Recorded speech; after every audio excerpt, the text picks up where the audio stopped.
You're not going to win your husband by the clothes you wear. You're not going to win your husband by the way you fix your hair. You're not going to win your husband by the jewelry you wear.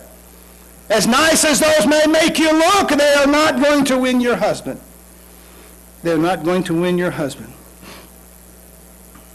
Apostle Peter tells us, verse 6, to take our example from Sarah. Many would say, Everett, that's not biblical. Well, yes, it is. Peter was contemplating what some would think. It is biblical. He gives you the example of Sarah, who called Abraham Lord. That's the example from Scripture.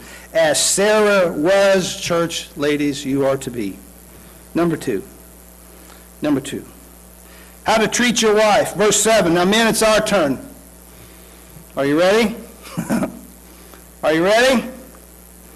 Verse 7. Men, the Apostle Peter tells us, he says, likewise. You see what he says there? That's an important word, church. That's an important word. Peter, the apostle, says, likewise. Note that all you men who are saying, you've been up to this punch, you've been saying, amen, preach it, brother.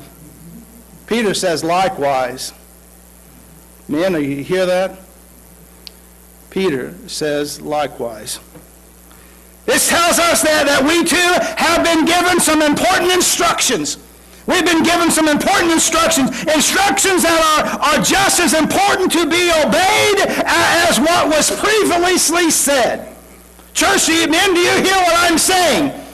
God says, for there are some specific instructions that we are to obey. The Apostle Peter says, likewise, men, likewise.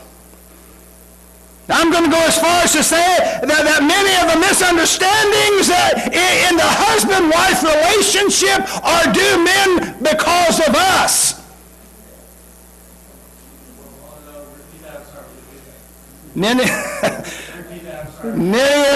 of the problems, many of the misunderstandings in our marriage relationship stem men from us.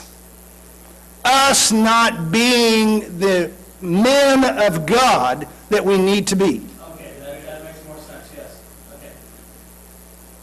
Not just, yes. Not just gender-based. Yeah, well, I made that first statement as a general thing, but there's, as we're going to see, there's reason behind what Peter says here. Anyway. Because we have not been as God has instructed, it has opened the door for the enemy to work in our relationship. It opened the door for the women to not be as God has instructed them. If we would be what we need to be, women could be what they need to be. It's in an intelligent and reasonable manner, the Apostle Peter says. Notice that he says that husbands likewise dwell within with understanding, giving honor to these the weaker vessel, and as being heirs together of the great